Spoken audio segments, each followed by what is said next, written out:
Three, two, one. Mitchell Hunt, bro, welcome to the podcast. Great to see you. Thanks, mate. Thanks for having me on. And you were just mentioning you're still in beautiful Dunedin. I'm sure the sun is shining. It is actually. We had a bit of a snow dump 2 or 3 days ago. It's all melted now, and we had a couple of beautiful days of sun, which is brilliant. That's the story. And you've got a couple more days off before you have to assemble with Tasman Makos. So what's the story there? Yeah, it's quite nice. A big break for me. It's be probably 4 or 5 weeks all up, which is usually sort of unheard of for us.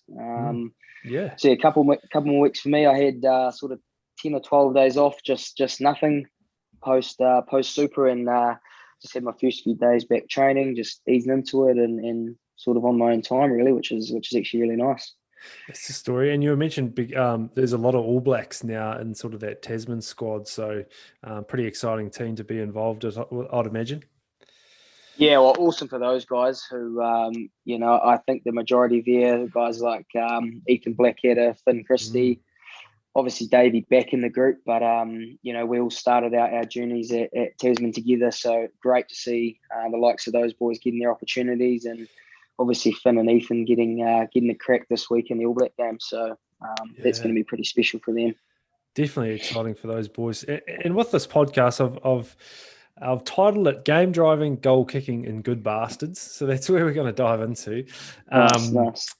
Probably that game driving one's what I'm keen to start off with. And most recently, that final. You had a fantastic year. I'm sure you must have enjoyed your rugby this season with how it all went. So probably touching a little bit on that, what you got right during the year that really worked for you. But then also, I'd be really keen to hear a bit about the plan going into that Blues game. Obviously, the two teams were polar opposites with who they had available, All Blacks, non-All Blacks. Yeah. So keen to hear more about that. Yeah, obviously, firstly, yeah, great year. Had a ton of fun, which was the main thing. And I guess there, like you say, there probably the personal growth was actually the biggest thing for me. I guess you say around the game driving and that. I think it was really for me this year. It clicked with our game plan and how I guess a little bit of the Highlanders identity came about this year for us. Obviously, if you look at like the group we had, in terms of maybe mostly the forwards, right? Like we didn't have the most physical guys in the competition. We had really fit guys that were willing to work hard, which was great. We didn't necessarily have the most physical guys that could just bash and crash, say, for instance, like the Blues. So where sort of our focus became, and I think we really grew into, was around our kicking plans and how we wanted to utilize that. And for me, I think that's where, in terms of my growth, potentially grew the most as well. So in going back to sort of say our forwards, fit guys willing to work hard, we found that if we kept the ball in front of those guys as much as we possibly could, it saved energy for them to create collisions on D. And in turn, what we found, a little bit of our identity was around that sort of halfway. If we're able to get penalties, where we became really great this year was kicking into that 22 and being able to utilise our line-out maul, strikes off that into the 22. And that became sort of like a little bit of a niche thing for us in there, which we took a ton of confidence in. So I guess that aspect this year, I think we tried it last year. And for me, again, this year is where I really felt comfortable and had the most growth in that aspect to get that right for the team, which was awesome. So those decisions around that halfway area, I'm keen to hear more about this and sort of the kicking strategies. I think of guys like Michael Collins loves his little grubber that he keeps pushing through. I suppose for you guys, it's that decision that's, hey, there might be something on, but our game plan is to keep the ball in front of our forward. So is that where your decision to kick comes into it?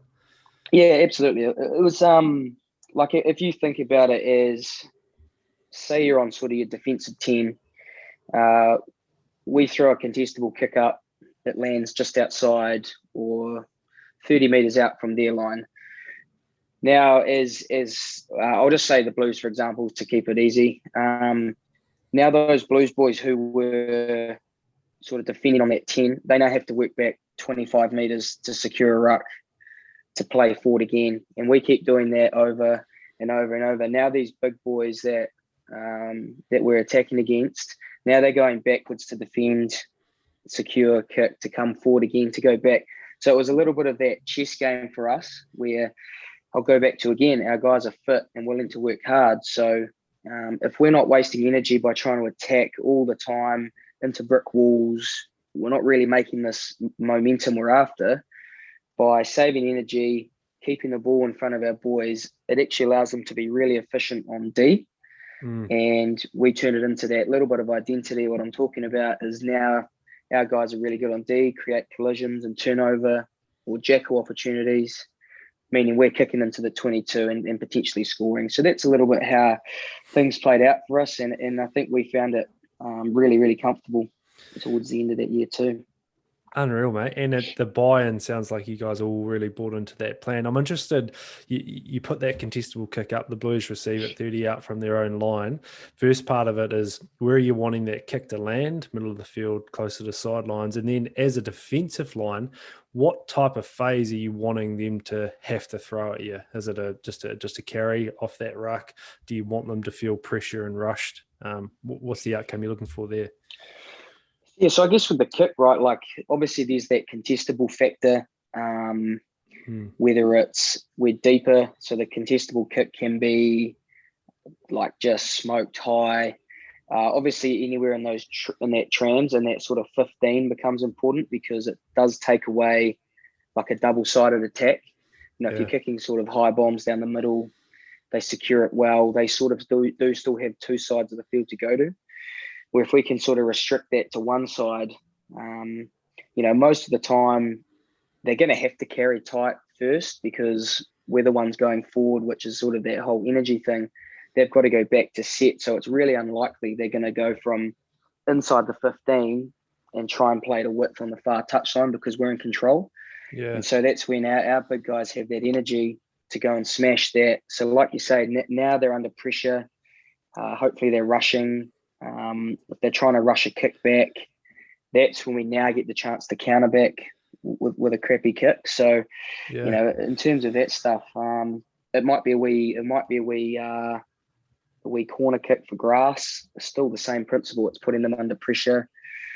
We might be closer to the 22, so it can be a little bit short of a contestable and be a ball and all tackle. So, just about sort of the depth on the field, we sort of adjust the kick to that as well.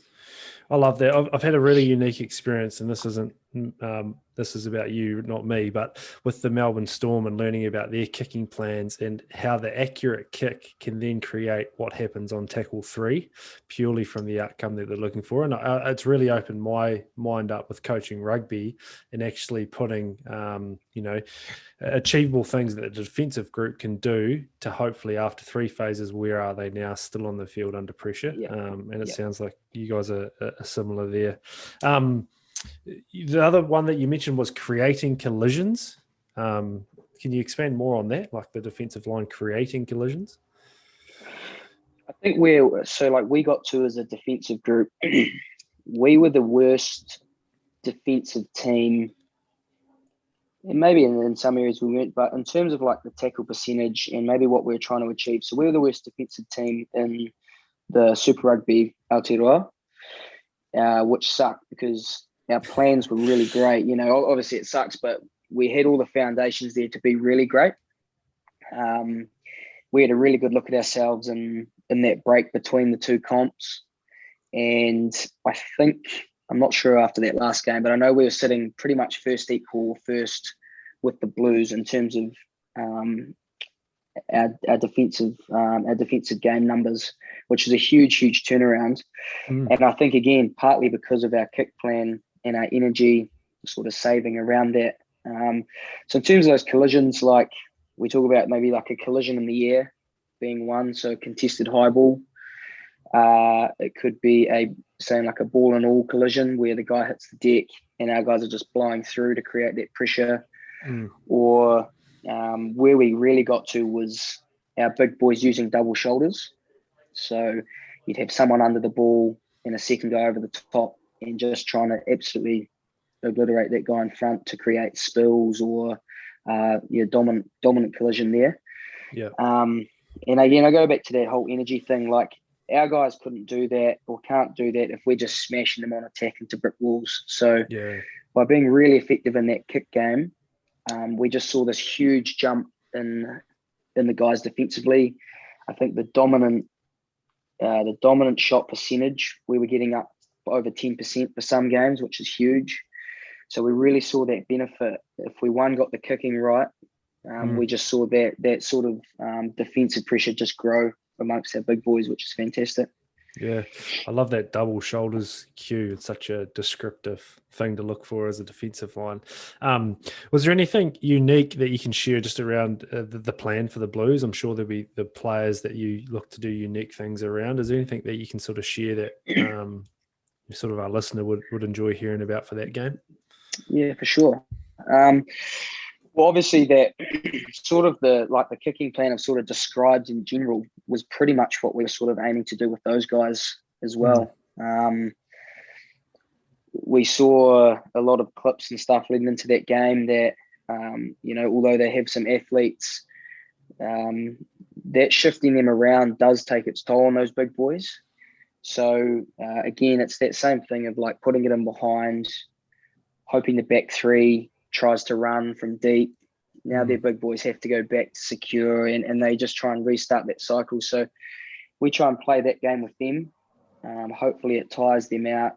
And I think we saw like a Blues classic in that first half. Like, they dominated the scrum when they're fresh. They put us back.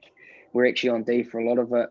But we did see a slight change in momentum in that second half where we sort of started to work our game. 100%. Our kicking game really worked around our jackals around the collision from those kicks, and slowly we crept back on that scoreboard a bit. But to be fair, that was really the sort of gist of it, was trying to put that ball in behind, keep the guys moving and conserving energy for us, as I've sort of said already. But that was really it. Love it, man. And in that game, you guys definitely got back into it. Like, your penalties, Josh Aroney steps up and slops that longer range kick. I want to get into your goal kicking chat now. And probably, I know that you've made a couple of changes this year, but one thing I did think was unique, thinking about you and also Tasman, is yourself, Marty Banks, David Harvilli, all kick off really low kicking tees. Is that just a coincidence, or was there someone who got you on there? Was Andrew Goodman? Did he start you out on the low tees? Oh, old Goody, he's on there. He still rocks around with the vortex in his backpack, mate, and that comes out. Really, he comes out and has a wee kick sometimes. He's a big long range kicker. He could boot a ball. He definitely could boot a ball. He does bring it out occasionally. I know it sits in his backpack full time just for special moments. But I'm not. Yeah, I think that's coincidence with our group. I sort of grew up alongside Davey in a bit of schoolboy stuff. I've always used a low T, and obviously I came to Tasman while Banksy was in his last year, but he was using that. But I think it's a bit of coincidence.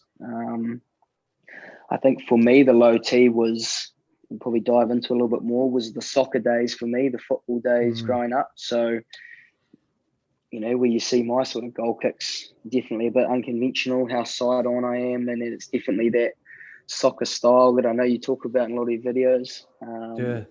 And that's just something that I guess I've always sort of felt. Even with my punting, it's a lot the same, to be fair. Yeah, and very, like you say, unique. And I know that Ricky Flutie has been helping out with the Highlanders. He spent some time in England, Johnny Wilkinson's, with kicking coaching there. Has he been able to help out with your technique this year?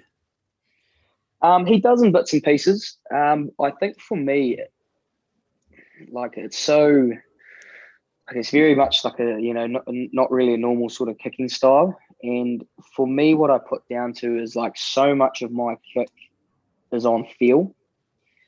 I really struggle with the whole sort of like roboticness of a run up, and I have to be here and this. Like, so much of my kick is about that feel.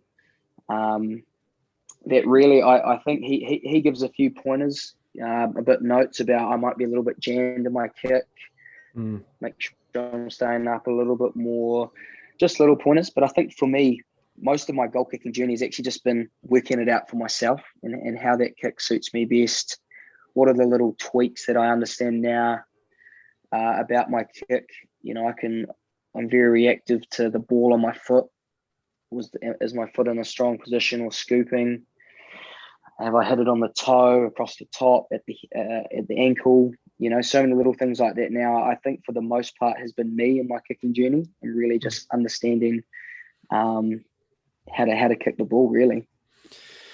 And I'm wondering, have you tried higher kicking tees, and how did that go, if you have? I have a bit. You know, like every now and then someone brings out the high tee, or you have a kick off Josh's tee every now and then. But I think because I'm so comfortable side on now that any sort of those high tees become more of like that league spinning kicks, or it curves a lot for me, and I struggle to get great connections. But I think for the low tee, it's just comfortable. My foot's usually low to the ground anyway, so it's just about me doing those little adjustments in the kick or working things out for me that you know, you get. I actually had a message the other day from some wee fellow, and he's like, "Oh, do you think the low tee is better than the high tees?" And it's like, I think it's really just a preference, you know, from what a kicker gets into. 100%. And also you're owning your technique and you understand your technique and why it works, because you're so right. We get asked that question a lot. What tee should I start with? And it's quite a hard question to answer. But the other thing I've noticed about you is distance is not important. It's almost like you've made the decision that you don't mind if you can't kick the ball from big distance. Joshy took that kick in the final. So have you always thought that way, or when did that sort of light bulb go off? I did, you know, like you always think it, as you sort of growing up in that, you're like, I've got to be able to try and kick it from 50 plus and this and that. But I think more so over the last couple of years, and like you say, I've been trialing little things and I've changed the technique a little bit here and there. But I think ultimately with the way I kick the ball, I'm so side on, like that naturally loses distance because I don't have a huge follow through of my kick. If I was to change to a big follow through, I'm changing everything, and I think that would sort of stuff me up, you know. So I think really it was, for me, what I've found is that purity of strike is sort of everything for me now. That purity of strike, I know if I hit that right, like it's going to be over or very close to being over, but I'm not going to get that from sort of 45 meters plus. When I'm trying to strike it too hard, that consistency of strike, that just goes out the window for me.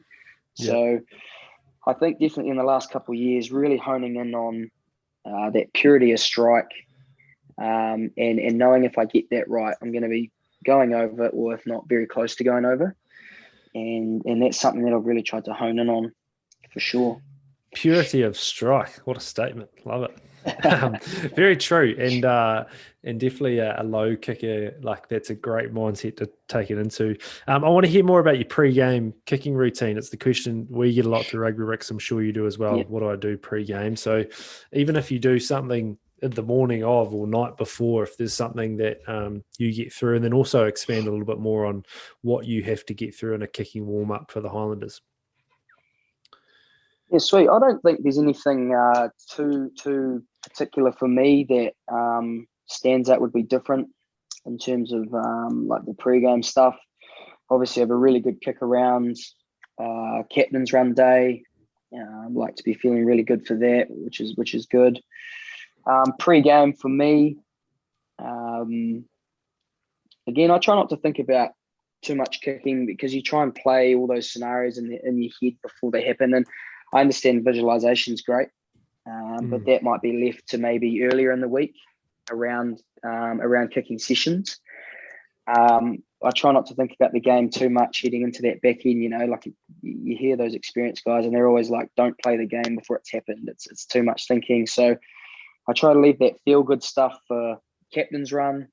I'm aiming just to feel really good and comfortable, trying to find those, like I talk about, just having the sweet strikes.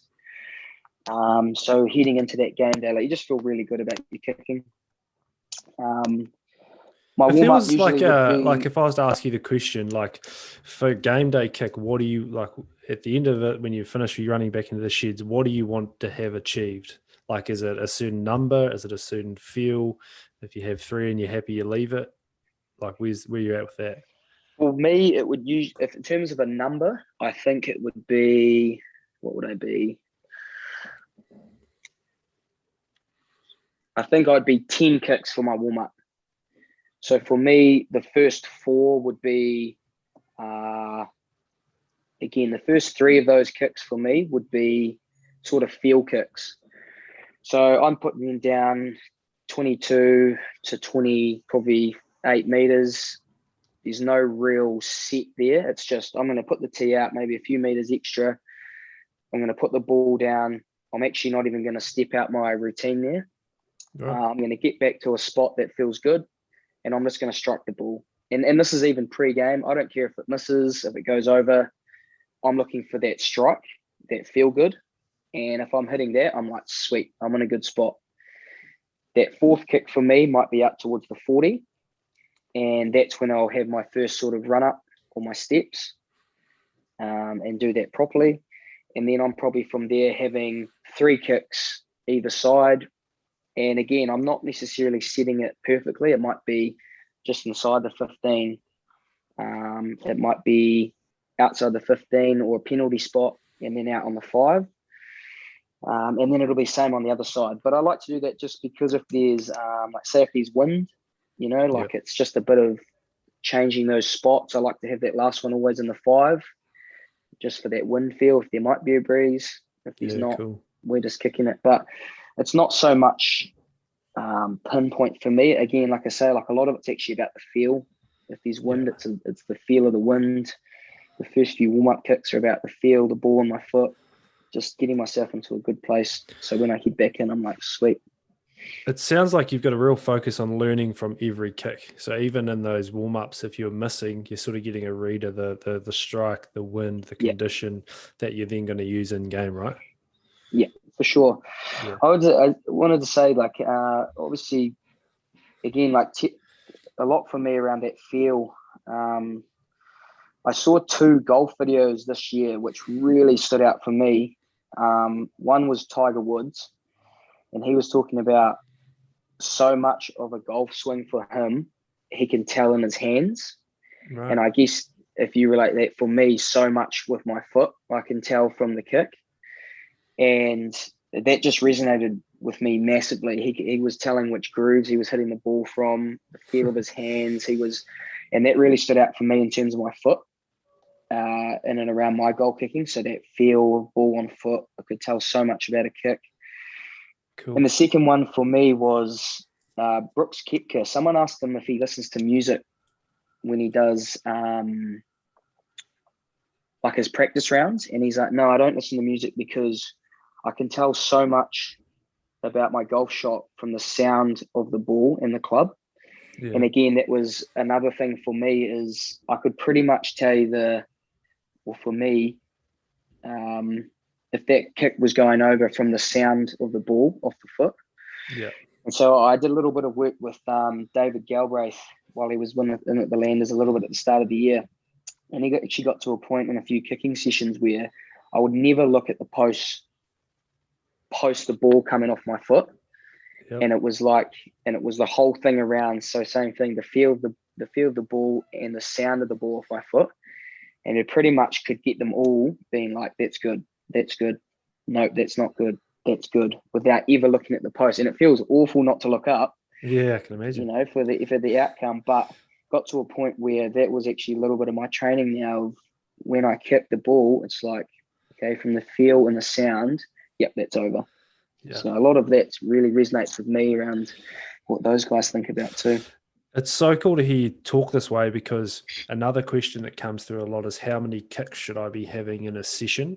And I think, like, as you go through your career and you develop and you speak to experienced kickers like you, that actually doesn't matter. It's the fact that every kick you're taking is the feel, learning from it, everything that you've explained. So instead of 100 kicks that you didn't think anything about, having 20 that are really deep in thought 100%. and understanding and the body. It's fantastic to hear. Kicking diary or recording yourself or all these learnings, are these getting put anywhere, or are they just in the brain? I think mostly in the brain.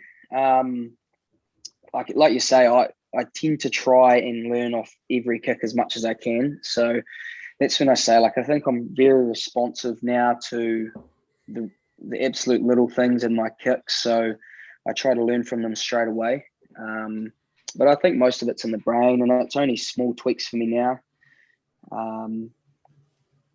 There was a period there where I was using a diary, which was great. I think now I've sort of got to a point where I'm really honing in on that sort of base foundation of my kick, and there's only small little tweaks that I'm remembering, but I feel like I've got those pretty down. It's just that consistency of repeat. Yeah.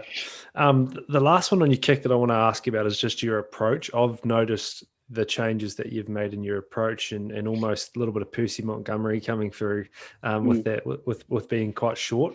Why did you make the change? What was the change? And yeah, just talk us through that.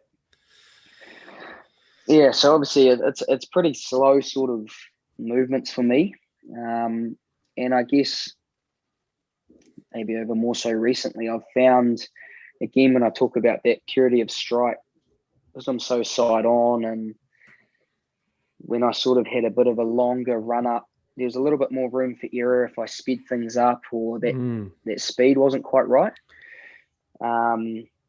So I sort of, over the last maybe few years, I've taken an extra step out of my run up. It's actually funny that, like you said, that Percy one was actually something that I sort of mucked around with a bit around that Crusader game, and there was actually no steps at all that game in particular that I was measuring out. I was putting the ball in the tee, and I would step back out to a spot that I felt good, and I just kick it. And the next game against the Chiefs, I had an absolute mozzer where I think it was like 50% or less or something. I had an absolute blowout, but I've sort of taken it back a little bit because I was trying something in those few games, and I'm a short little step in. Actually, I'll take it back from there. While I'm standing there, I've even slowed that little bit down now, where I'm actually looking at the ball for a little bit longer, which I feel sort of just brings that heart rate a little bit down into that, I don't know, more of like a still zone. Yep. I think previously I would look at the posts and I'd bring my line down to the ball, and I would start my kick from there. I didn't really feel like I had a chance to just chill out for a second or two. So now it's sort of, I get a few more seconds looking at the ball before I slowly step in, and I feel like now I'm really finding that groove of that pure strike. Yeah. And I don't know, that's just something I find. Oh, mate, it's absolutely to massive. help, you know. One of the we do kicking reviews for Rugby Bricks, and you'll get 3 videos, and all 3 of them will have a different approach. And one thing that I'm big on is at the start of your mark is you've got the same energy, same speed, and same distance of step. And I think what you're describing there about taking that little bit longer really pulls into energy, speed, and distance of step. Because it just changes everything. If you're arriving at the ball inconsistently, then how are you even going to be a consistent kicker? Exactly. So it's really cool to hear you talk about that detail. Awesome, mate. Hey, it's enough kicking chat. I'm sure that there's a couple of front rowers listening to this chat just going, get on with the other information. The rest. Outside of rugby, what's going on, Dunedin? Have you got around? I know you've got an engineering degree. Is that getting put to any use at the moment, or any investments? What's going on, Dunedin? No, so that I was studying physics up at Auckland University back in 2014, start of 2015, which is completely left field of anything rugby and sport. I never did PE post year 11 at high school. Didn't do the rugby class that we had at school, didn't do PE. Oh. I was always so into sport. It was like, why did I have to do a triathlon at school? You know, it didn't really interest me. So I was always like maths, maths, physics, chemistry. I did some history, and I don't know, Wow. I just seem to love school, getting through high school and that. So yeah, I was actually studying physics initially, but that's pretty much impossible to do doing sport. They're a bit funny on the sport side of things, and why wouldn't education, take priority? But that's on the back burners at the moment. The science stuff. Not too much, mate. I'm just playing a bit of golf in my spare time. Was studying some business papers over the last year, just getting a base feel for that as well, which has been great.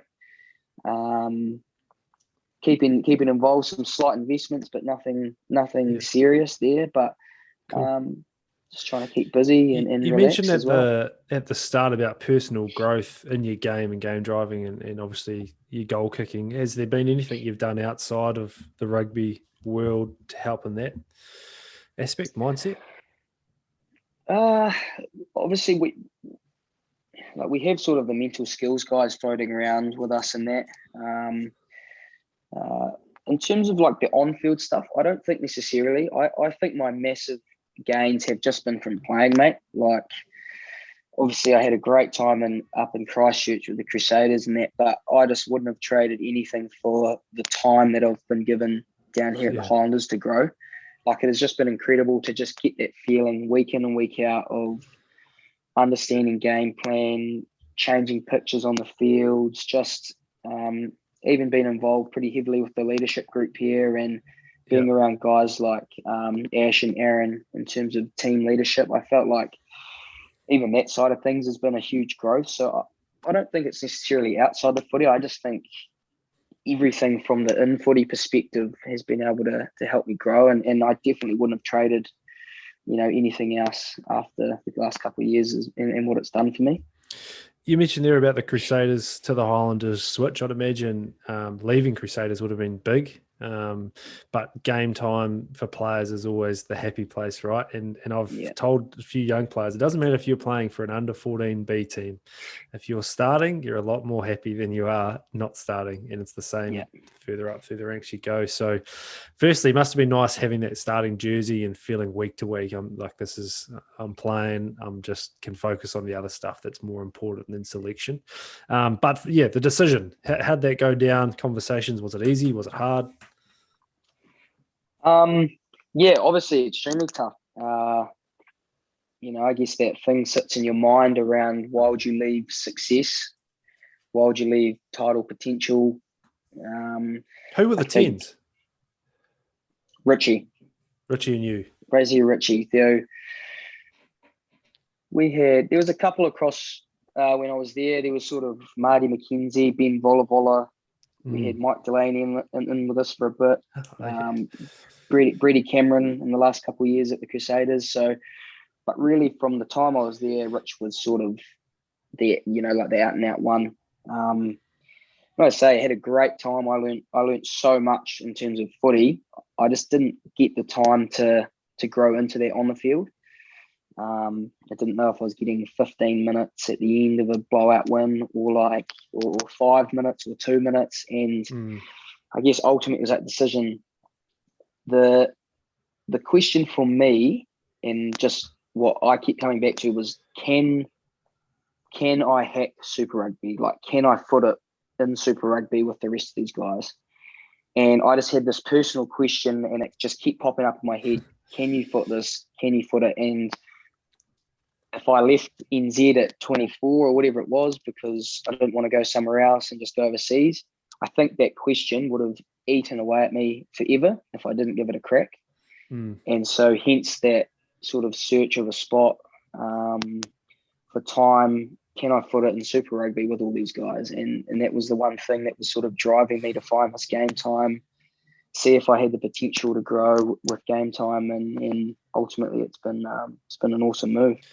Was there other options? Yep. I had a look at the Hurricanes as well, and also obviously the Highlanders. I thought I was in one for a little bit so obviously Josh hadn't been selected in the All Blacks at the time of me signing. Yeah. And I think it must have been maybe a month or two after I'd signed with the Highlanders. Josh was selected for the All Blacks game that year, and I was going, oh no, I'm in trouble again. What have I done? And we've Yes. had a great battle, us too, and we've been chopped and changed in bits and pieces. Yeah. I'm sure he'd absolutely love to still be at 10 as well, and that's where I'd love to be playing as well. So we've had a good wee battle there, and both been sort of chopped and changed. But it's been a great time, great move for me. I know that what Tony Brown brings to a team with how he coaches is massive, but more importantly for tens, the way that he can help you build your game driving. What's been the keys from him that you've picked up? I think again, like probably already said it, just about this whole sort of the game plan stuff for me in the kicking. Like when he sort of maybe last year we sort of tried to implement this game plan, and it was sort of took a little bit for us to get the hang of it. And I think this year we really understand, like we're a low ruck to kick team that thrives off the defensive pressure we can apply. And I think he really nailed the delivery of that game plan this year, and in particular to me and around a lot of the feedback, which has been great. And again, that's just part of that growth for me. It was how he was delivering that. Lots of conversations about it. We were connecting with the coaches a lot too. So we quite often got, what the coaches are talking about as leaders and game drivers. We got a lot of that feedback too. So we're just continually growing. And I guess that's where the most of that understanding just grew to a new level. So he's been great for us. Lots of good ideas. And, it's a slightly different game plan to say like the Crusaders as well. So I feel like I've got a good understanding of a few different styles of footy now. When coming from the Crusaders, it was like I really understand this one format. At the Crusaders, we kicked a lot off 9. I reckon I've probably tripled my kicking meters in games, since being here, but I now understand a completely new way to play the game, and that's been great as well. And very interesting with obviously Aaron Smith in the team who can kick the ball pretty well. One thing about you is I probably never noticed it, but you were fast this year. You look like you had speed. You've probably always had it, but for some reason you look like you were playing with a lot of confidence, which then speeds up your game as well. Was there something you did there about, your catch or passing game or looking for more opportunities? Because you had a lot of runs. Yeah, it was good this year. I think more so probably in the first half of the year was a lot around that attacking game. I almost wonder if that's because we didn't quite grasp the kicking game plan as much then, like definitely in the back half of this season around the Trans-Tasman, probably been more focused on the kick because I understand what it did to our group more, which I guess ultimately maybe took a little bit off my attacking game, but I don't think anything in particular. Just really understanding how our game plan on the attack side of things can influence the defenses. You take a lot of look at the way that Richie attacks off the back of his forwards. And how fantastic he is there, and the growth our group has around that area too. So I watch a lot of what Rich is doing still even now to see what he's looking at and seeing, and because he's so great at it, but how that might influence in our games too. I don't think anything in particular, just understanding, really nailing into our attack, what we're trying to achieve, our game plan, what we're trying to achieve. And I think it just becomes, it's that whole instinctive rather than trying to think and work out. You just know what's going to happen. Is the Highlanders still pretty heavily weighted with ball games and training? The reason I ask is like, as soon as you go forward, ball happens. You're right about Richie. Like he is on. He's bumping people, fending people, offloading. It's just play footy, as we put it. You guys still play a lot of ball games? Yep. Even to be fair, a lot of our trainings have become that way.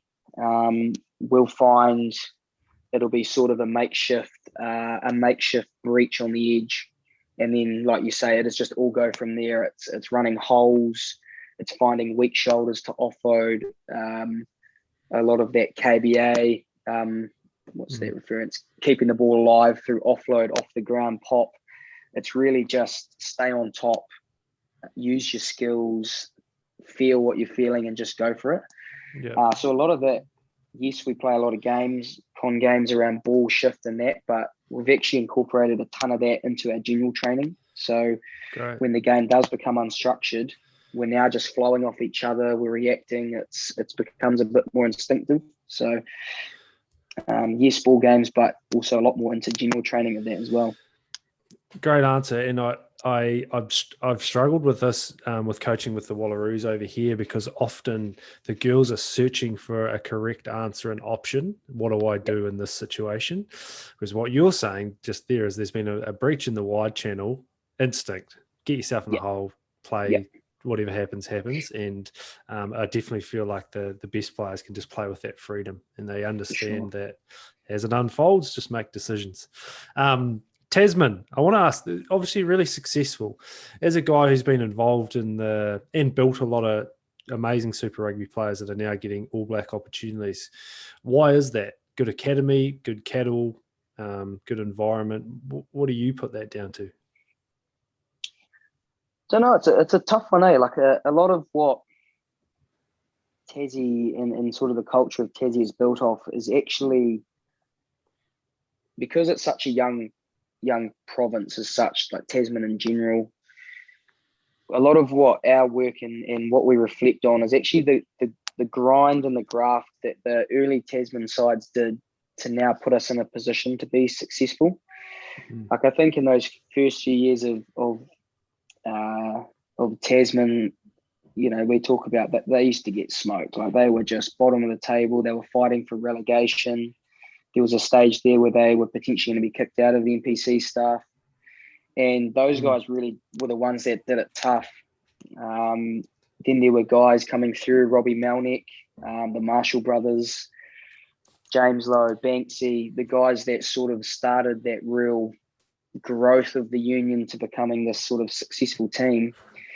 And I wonder if the fact that because it's so young, but we can see that it was so close, and you know, it's not like it was a Canterbury or an Auckland union where we don't really see the start of those unions, because they are in older clubs, where for us we can really see those guys. These guys are still floating around, and they were the ones that put in the hard yards and the graft to get this sort of union to where it was. So that's a lot about what we talk about and about our values in Tassie, and I guess that culture sort of just filtered through, and people want to come down to Nelson. You know, it's a great place to live. Yeah. We seem to just keep finding real good buggers to have in the group, and I think that just builds to the culture, the fun that the guys have, and I know a lot of people consider, you know, Tasman as like a second home. You know, that genuinely consider it like a second home, which again just builds to that whole feel of the group and builds success, I suppose. And two guys that really did help craft it all and put in the hard yards, as you say, Andrew Goodman and Shane Christie, both guys that I played and really helped put Tasman on the map as players themselves. What do they bring? Probably Andrew Goodman, obviously, Super Rugby, Shane Christie with the Highlanders, with you guys, Andrew at Crusaders. What type of environment have they set up in Tasman? Well, I guess that's actually probably another factor there. Like, these guys want to come back and coach the place that probably gave them opportunities and gave them so much in the first place. You know, we had Leon McDonald, who's from Blenheim, who was a coach for a long time there. Now the guys like Goody and Shane themselves, who sort of made careers from playing out of Tasman too. So it's great to have these guys wanting to come back and get back to the union, which I think again helps. I think first and foremost, they're really good blokes. They're awesome buggers to have leading our group. And when you get guys like Goody, who's just such a great man, he wants so much for the team and pushes us in a good way, that guys they can't help but want to play well for someone like that who leads. And then again, when you've got Shane, I think because, you know, I managed to play a year or two with Shane before, sort of his head knock stuff was next stuff and that, but so much respect when what he's asking of you, you know, he's absolutely done himself and more. He's a mad dog, eh? Absolutely mad. And the way he sort of stands up and delivers to the group, he expects so much because he knows the boys can give more than what they're even giving. And there's no way you can argue that, because you know that he was doing exactly the same stuff on the field when he's making 20 tackles a game, no qualms, and he backs it up. So I think that whole cycle of play, these guys wanting to give back, it really does feed into just the success of the group. Awesome, man. And I suppose I want to get into that sort of good bastards, which you mentioned. You mentioned you're in the Highlanders leadership group. How does that run and operate? Is that a coffee meeting? Do you guys catch up in front of a whiteboard? I'm keen to hear more about how the Highlanders leadership group operates. It's sort of like two parts in a way. Like we sort of connect. Say for instance, it'll be like a Sunday night. The players will catch up on a Zoom, like us now. We might have half an hour together as players and sort of just maybe discuss the previous week, the training week, from the content to off-field, the week structures. What do we like? What do we not like? Stuff that we want to add in or take out for the next week. We'll go to the game. You might talk about the game, things we thought as players, we're first-hand experience of it. What do we like, not like, things we want to add in from that too. So we sort of discuss that sort of stuff. And then, again, we look forward to the next week. What do we want in? How does next week look, feel, the rest? Cool. And we then connect with the coaches, sort of half an hour post that, and we basically feed that info back in. Coaches will do the same thing and feed back to us. And most of the time, the majority of it's actually aligned. We felt and saw this from the game or from the week. We actually agree with you guys here, and we'll discuss this here and there. So I think it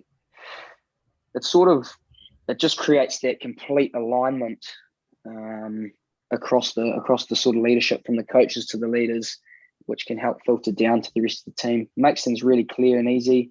They're brutally honest sessions when they need to be, which I think is absolutely important. Gets the right info out there, and you just say what needs to be said, which is great. So Sunday, after Sunday night, you guys are aligned and ready to attack the week and all on the same page. Yeah, for sure. Fantastic. So, like I say, info is really clear. Game plans and stuff maybe slightly talked about, all the detail, but at least when we get in on that Monday, really connect with the entire group, that clear group of coaches and that leadership group are fully aligned and ready to go. One guy I did want to, you get to play with an extremely good halfback in Aaron Smith, and we could talk about Aaron's passing and kicking game and what he does on the field for hours. But I suppose what I want to hear is what does Aaron do as the halfback that really makes your job a lot easier? Because I think nines are starting to become game drivers as well. I've noticed when you guys get into the 22, like he takes over more so than what the 10 is. So outside of that, like if you were giving advice to a halfback, how can a halfback help a 10, and what are some examples that Aaron would do for you?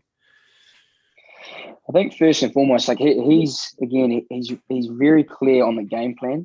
So he'll just know exactly what we're trying to achieve. And I think that's key, what you say there. Like even they become game drivers now, or the halfbacks that are very good become game drivers. Even working with someone like Mitch Drummond, like when we used to play together, if he didn't feel things were right, he would actually take a little bit of that game driving stuff into his own hands, which I think is fantastic. Yeah. So for like Aaron and that might be the flow of the game, or the momentum doesn't feel right for him. He might slow things down and say, look, we're not quite in control here. We can slow this down to box kick.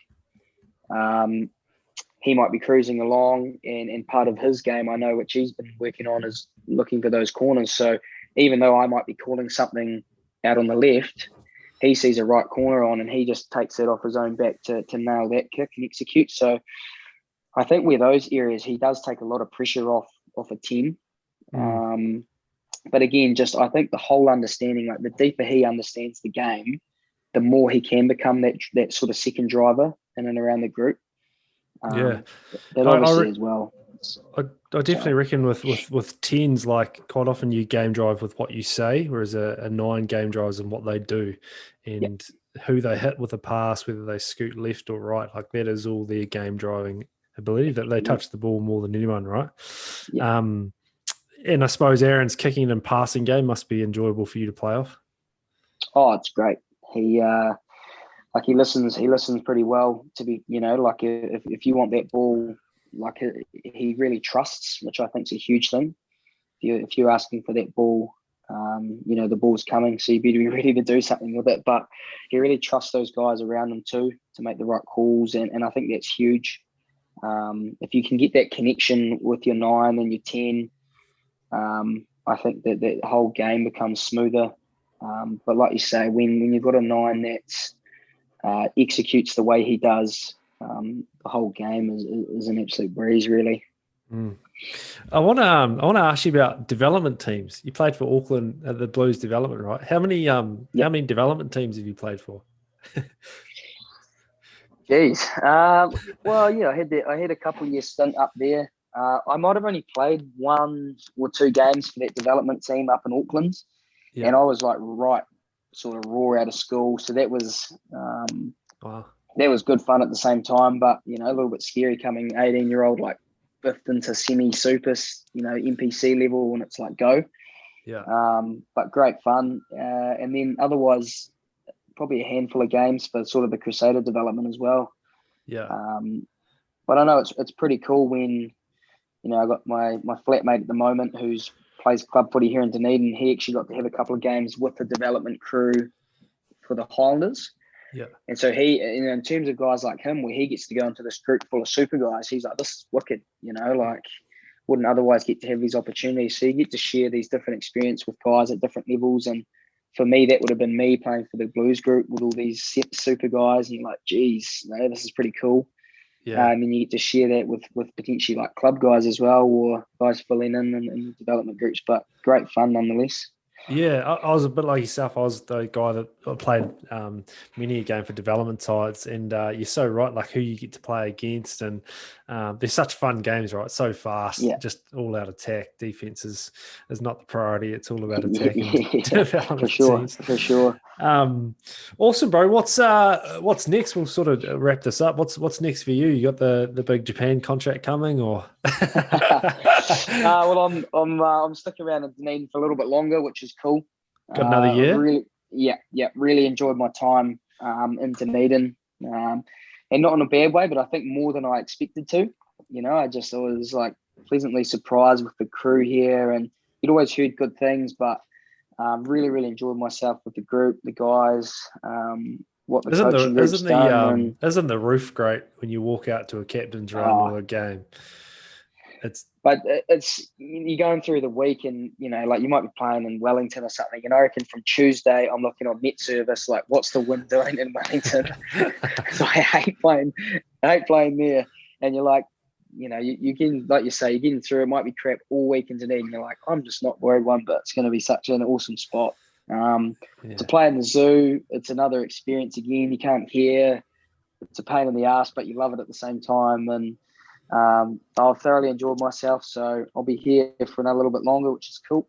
And then obviously I look forward to getting back with Tassie, the home province, and getting stuck back in there too.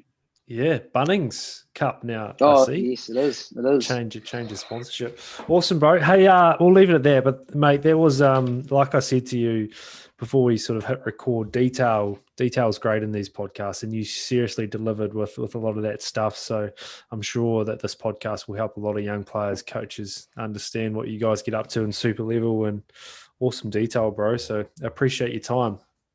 No worries, man. Thanks for having me. And thanks for using the wolf too. I didn't really get that plug in there, but oh yeah, absolutely. Use the wolf. It's been good to see, man. So good luck with it all, and good luck with Tassie too. Awesome, mate. Thanks heaps. Thanks, bro.